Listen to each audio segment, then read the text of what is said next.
Kabar gembira PKH BPNT tahap 4 Desember meledak Rp600.000 merata di kartu KKS. Ini infonya.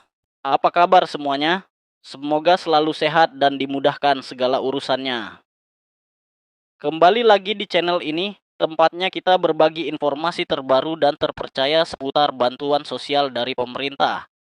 Nah, di video kali ini saya akan menyampaikan kabar gembira.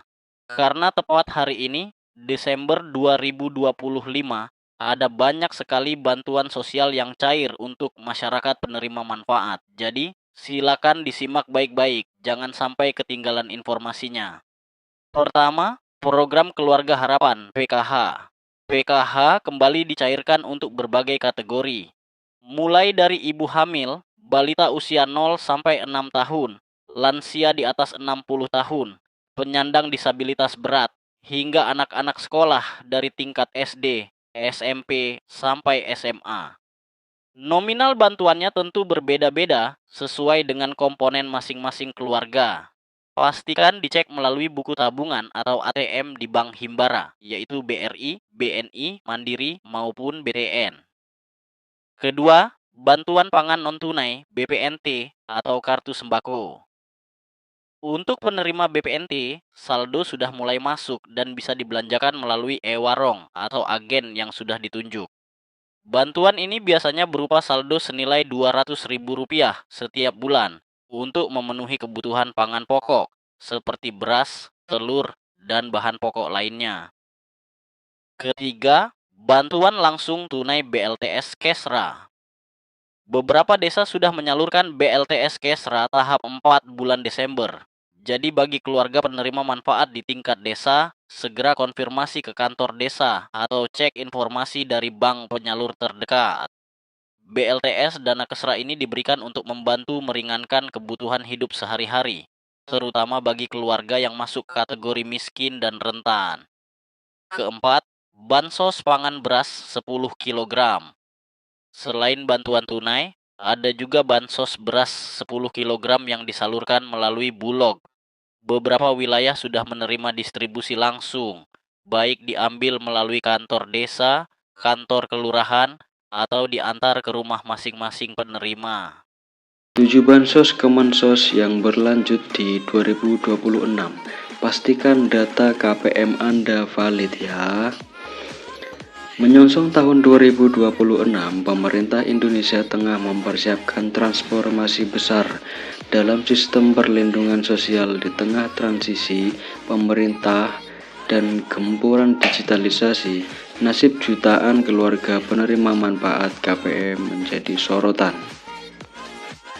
Apakah bantuan yang selama ini menjadi tumpuan akan tetap mengalir? Ya, langsung saja. Berdasarkan bedah kebijakan terbaru tahun 2026 membawa kabar gembira sekaligus peringatan. Apa itu? Simak selengkapnya ya. Pemerintah tidak lagi sekedar memberi ikan, tapi mulai serius memberi kail melalui program pemberdayaan.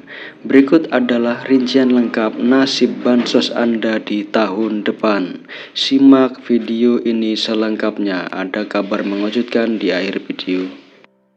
7 bansos yang berlanjut di 2026. Pemerintah memastikan bahwa bantuan yang bersifat fundamental dan struktural akan tetap berjalan. Ini adalah jaring pengaman utama bagi masyarakat rentan. Program bantuan yang akan cair di 2026 diantaranya itu yang pertama, program Keluarga Harapan (PKH). Sebagai primadona bansos, PKH tetap kokoh berdiri. Bantuan ini menyasar komponen vital keluarga, ibu hamil, balita, anak sekolah SD sampai SMA, lansia, dan penyandang disabilitas berat. Mekanisme penyalurannya diprediksi tidak berubah, yakni cair bertahap 4 kali setahun. Yang kedua yaitu BPNT atau sembako, atau yang bisa disebut bantuan pangan non-tunai. Kebutuhan pangan tetap menjadi prioritas nomor satu.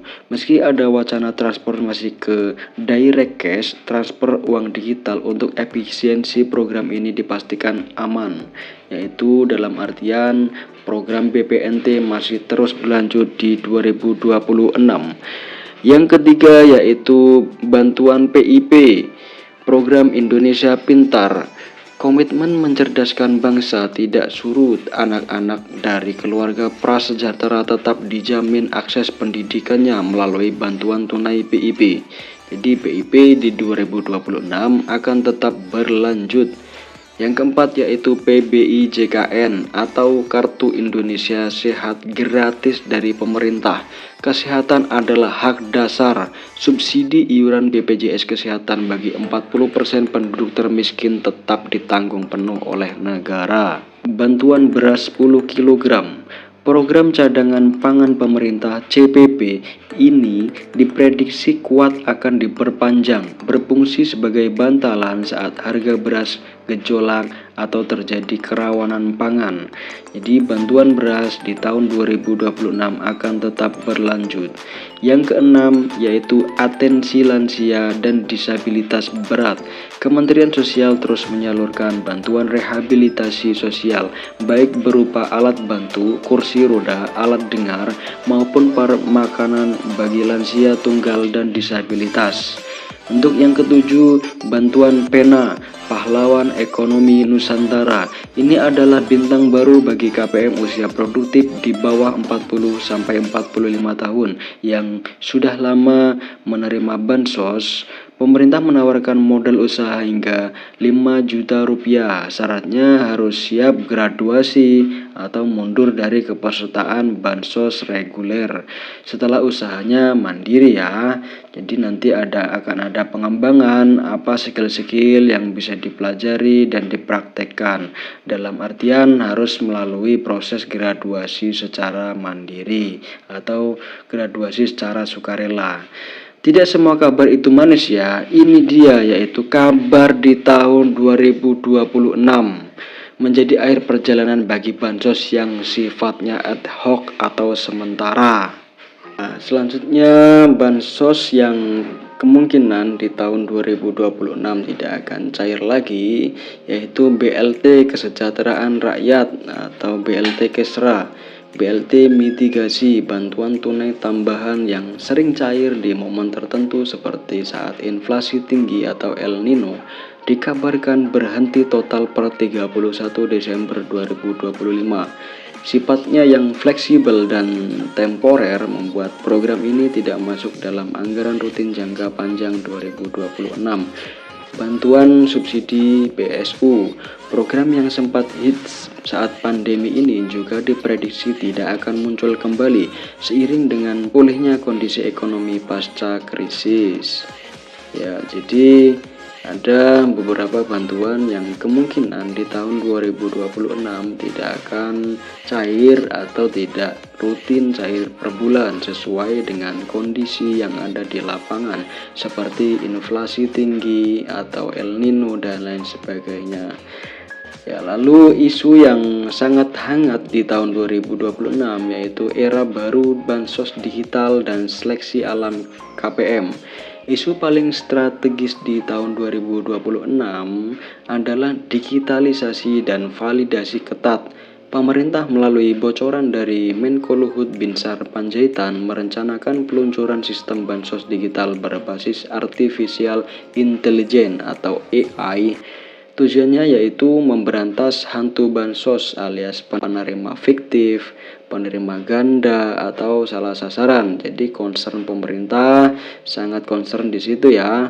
Seperti penerimanya yang nggak ada atau bansosnya tetap cair, meninggal tetap bansosnya cair, atau penerima ganda atau salah sasaran.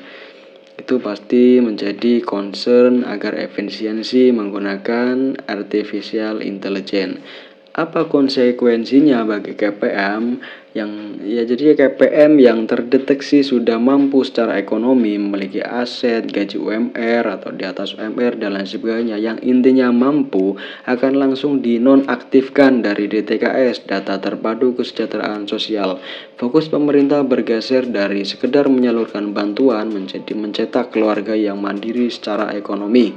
Saran bagi KPM, jadi simak ya, simak secara sesama dan teliti.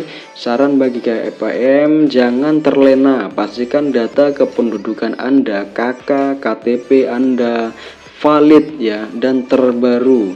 Jadi ketika ada perubahan apapun itu, disampaikan ke Dispenduk, datanya itu harus yang valid dan terbaru. Bagi yang masih muda dan produktif, manfaatkan program Pena untuk memulai usaha.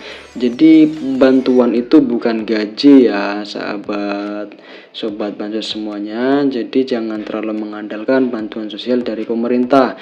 Gunakanlah bantuan sosial itu untuk produktivitas Anda, membantu ekonomi Anda, membantu usaha Anda agar Anda berkembang dan usaha Anda juga berkembang, dan nantinya ekonomi Anda juga berkembang dan stabil. Karena di masa depan bansos tunai murni akan semakin diperketat seleksinya. Jadi tidak semua orang serta-merta gampang untuk menerima bansos ini. Ya, mungkin itu saja pembahasan dari saya. Jika pembahasan saya kurang jelas atau sobat semua ada pertanyaan yang seputar bansos, saya selalu terbuka. Ya mungkin itu saja dari saya. Kurang lebihnya mohon maaf apabila ada kata-kata yang kurang berkenan. Dari saya, wassalamualaikum warahmatullahi wabarakatuh. Salam sejahtera, salam tepat sasaran.